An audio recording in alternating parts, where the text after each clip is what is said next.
This is Dragon the Pot, and I welcome you back to my channel. Today, we are continuing our series, The Butcher, the Baker, the Candlestick Maker.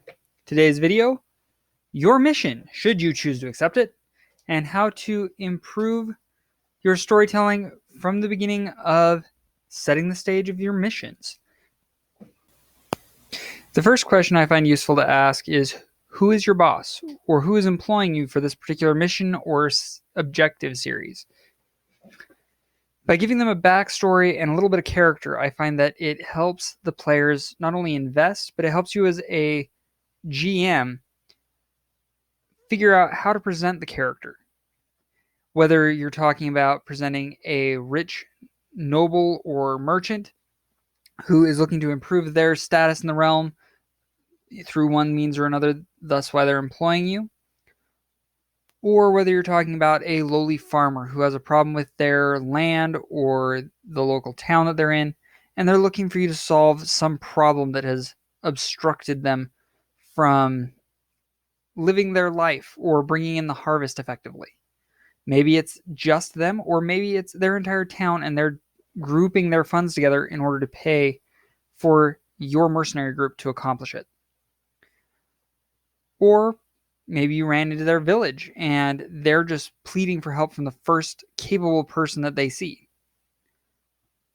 Maybe you're looking at a gnome or other group of shorter sized individual that has difficulty accomplishing tasks on their own due to their diminutive size.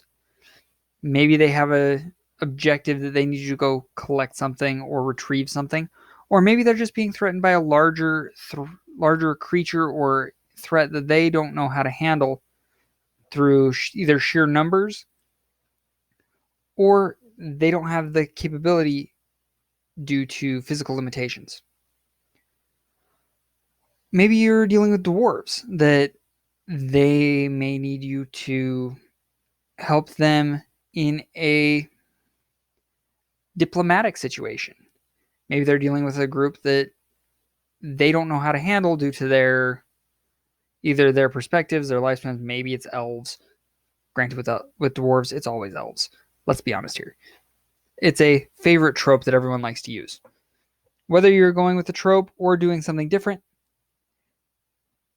the dwarves have a rich culture dependent on mythos that you can rely on to give not only flavor but character to the individual that's presenting the quest. Or perhaps you're wanting to give it a slightly darker tone and introduce a shadowy, shady character coming out from the shadows of a nearby alley, who speaks maybe with a lisp. Maybe they want you to do something that may or may not be entirely apropos in society's standards. Maybe they want you to steal something. Maybe he wants you to simply do something that is generally distasteful, whether that's blackmail or otherwise unpleasant to one individual or group. Or perhaps it's just someone that they don't want their face well known because if they're connected with it, it may bring undue attention to them and their family. That's completely up to you as a GM to determine this. Or maybe it's your BBEG, Big Bad Evil Genius, rearing their head for the first time. Maybe this is your Moriarty character, sizing up his potential adversaries and seeing whether they may be useful tools in his schemes, whether he can lead them by the nose or needs to consider eradicating them as soon as humanly possible. These are things you can use to give your boss a little more depth to who they are. Make sure you give them a name and give them a personality and maybe a couple traits. The list doesn't have to be long, especially if it's just a one-off, but let them know who their boss is, what things they may be concerned of, and be aware of any social norms that may make interacting with this individual unique. Maybe if you're dealing with an elf, maybe they have a culture where you have to greet them with proper hand gestures of maybe you're twisting your wrist weird in a either salute or an elven handshake. These are things that, like I said, just give a little bit of extra character and allow you to make your boss more relatable, more understandable as a person. The next question you want to ask is, how do you want to deliver your message or summons or bounty, however you're presenting the mission? Is it delivered through the local kingdom postal service, where you're simply approached by a man on horseback, gives you a letter, and he continues on his merry way, having absolutely no clue what he's just handed you? Or maybe it's a similar idea, but it's a bounty that you see posted on the wall of an inn or the local guardhouse, wherever you may run into it. Or maybe you're traveling along the road and you are waylaid by an individual. This could be a good instance of the farmer begging for help.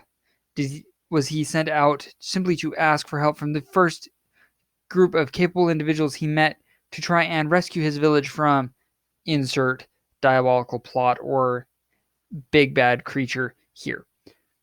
Or maybe it's a summons, an official summons from a herald who was specifically sent to track you down and either escort you back or make sure that you responded so that he would be able to have an appropriate retort to give to his liege lord.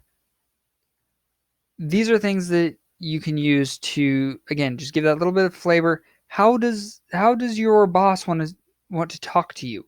Is he going to send different representatives each time in the case of a herald or guard? Or is it the case of the farmer? Is it you're going to be building a long rapport with this one farmer or with this one representative of a village? Or maybe if it's a letter, is it going to be a different postman each time, whoever happens to be in the area? And you're delivered a letter and somehow your employer just knows how to track you down.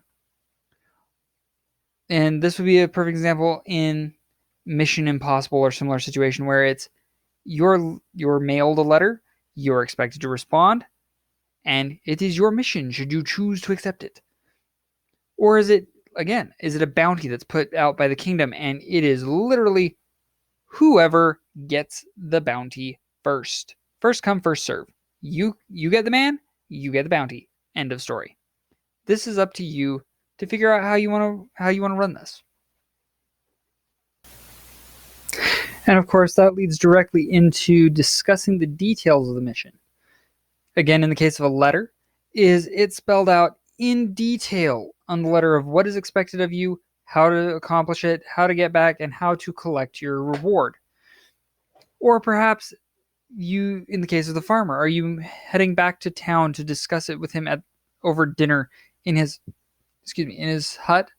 Or perhaps instead of a hut, maybe it's the local inn that you're being sat down at to discuss further details. Maybe in the case of the herald, you're again expected to appear before his majesty so that he may discuss the terms in detail. Or maybe the herald is himself the nobleman, simply seeing how you respond before giving further details to you in person without your knowing. Or perhaps they sent along with the herald or whoever a book that maybe it's a diary of so-and-so that details the account of their travel, and they're simply after a treasure that he was already after and he never came back, and the diary is the only clues that they have in regards to what he had collected and what he had known prior to the experience. Or maybe he hid the item and you are recovering it out of clues that he left behind in order to aid in its recovery. Sorry for the mad scientist there. But these are the things that you may want to consider. Maybe, again, in the case of the book, perhaps you're supposed to go to a library and uncover all of the details that were left for you. Or perhaps they you're excuse me. Maybe you have been all the research done for you, have had all the research done for you by studies and scholars of individuals that are under the employ of your new employer. And all your job is to do is follow the clues that they have left you and collect the treasure and collect your portion of the reward, and so on and so forth. These are things that, how is your employer going to prepare you in advance of setting out on your mission? By doing this, it allows your characters to understand what to expect from their employer. What do they need to know before they head out? What things are they expected to figure out on the way? Are you dealing with a big mystery where they know little to nothing and the players are expected to follow the clues step by step and discover in a Holmesian plot of mystery who done it, or where did he hide it? Where is the key to the sacred treasure that has actually been in the possession of the nobles the whole time, but they have no idea how to use it? These are things that just give that little bit of flavor, understanding where they're going to get their details, what are the details, and how are they expected to follow the plot of the story going forward. Next discussion needs to be, what is your player's objective? What do they ultimately want your players to accomplish? Are you being hired, again, in the case of a farmer? Is it simply to defend or help them in their settlement, help them take care of their family, bring in the harvest without issues, so on and so forth? Maybe they're under attack by whether it be goblins or trolls. What is threatening their harvest? What is threatening their livelihood that you need to go out and either eradicate, make peace with, whatever the case may be? Or maybe you want to turn it on its head. Maybe make it the goblins are the ones hiring you to protect them from an invading human or dwarf or elven army that is wanting to take their land away from them and claim it as their own. Maybe you're looking at fairies are in the forest and simply wanting to live peaceably, but humans, or again, to go with the trope, goblins, maybe they're coming in and cutting down trees in order to build and set up their farms. Is it a matter of conflict of interest and you just need to figure out how to make peace? Or perhaps there is a cave that, whether well known or recently uncovered, maybe your goal is to explore it, find out what's in there. Or perhaps it's already been explored and your objective is to clear out whatever bugs, spiders, or other nasties have settled in and are preventing your lovely group of dwarves from heading deeper and mining more resources to help build their kingdom. Or perhaps, again, going to the kingdom. Maybe the mountain fortress has already been claimed and you're clearing out the fortress so that it can be resettled. Or perhaps the objective is simply to remove creatures or an opposing army that has taken over residence in this existing fortress, and your goal is to return it to its rightful rulers. And of course, as all GMs love to do, we must include the unexpected details, these twists of fate that turn the plot absolutely on its head. Are the goblins they're attacking, instead of being a bandit group of marauders, maybe they are refugees fleeing from their homes due to some unexpected circumstance that can be resolved so that they can return to their homes? Or perhaps you could run that same thing. Maybe they're under the care of fairies, or maybe it's fairies that have kicked these goblins out of their homes and causing them problems and harassing them and making them feel unwelcome in the territory they've lived in for so long. Or perhaps it's, again, that makes fairies the villains and goblins the poor and suffering victims. Or again, running that previous theme that was mentioned, maybe the fairies are being intruded upon by humans, goblins, dwarves, clearing out their forests in an attempt to settle the land for themselves. There's always the simple plot of maybe the items you're being sent to recover are in themselves more evil or deceptively simple objects that can be combined to create something terrible. A weapon of mass destruction, or worse, a weapon that can be specifically targeted and silently destroy and undermine an empire. Or perhaps it is a simple twist that these insects that you were supposed to clear out from the cave, perhaps they're not as simple minded as we would initially have been led to believe. Perhaps they have a culture all their own with nobles that allow them to work together and grow and improve, and they are simply trying to survive, and they are settling into a territory that they believed abandoned. Or perhaps those lovely group of dwarves that you are so happy to work with are actually seeking to eradicate them because they are simply alien and in the way of the dwarven empire's expansion. And what is the meaning of the loss of a few insectoid lives to the might of the dwarven empire that must continue into infinitum? And it just gives these details that allow you to twist and turn and spin the story in directions that you would not have imagined possible. Well, at least on the part of the players. As GMs, we of course love these twists and turns and look for them at every opportunity, especially when being players, because we know the joy that it gives. Now, the one thing I will caution here with these unexpected details, be careful on how you implement them. Because as I just stated, as GMs, we realize that we love these details because they add so much depth to the story. But don't go so far as to run the tropes into the ground to where if it's not there, you bog down the story because your players are constantly looking for it anyways.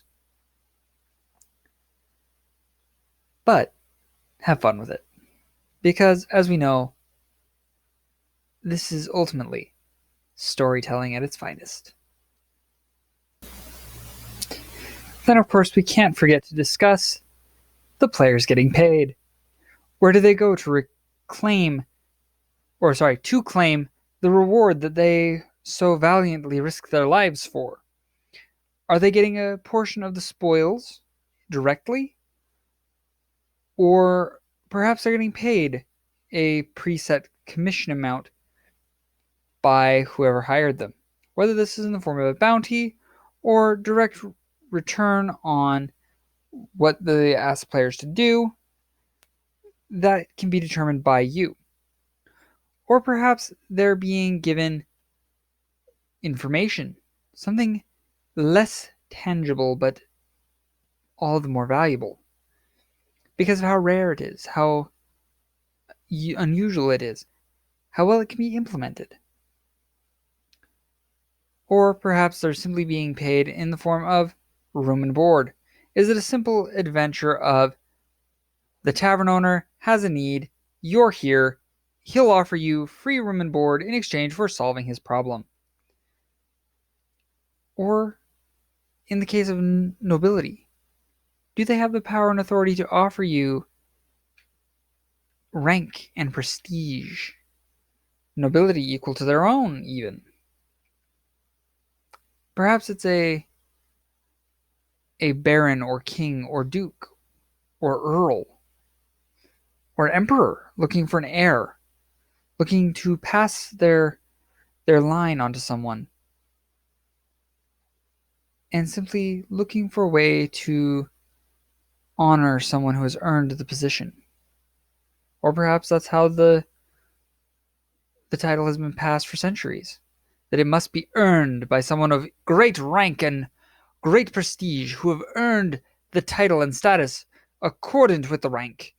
'Tis not something that can simply be passed down by blood. These are things you can use and implement as you see fit to give that little bit of detail necessary for your story. I thank you for joining me today with your mission should you choose to accept it, from the video series Butcher Baker, the Candlestick Maker. I would invite you to subscribe to the channel so you don't miss out on any new videos as I put them out. I would invite you to share and like this video so that all of your friends can see how to improve the stories so we can do so as a community. And I look forward to seeing you on my next video. For the time being, this is Dragon in a Pot, signing off.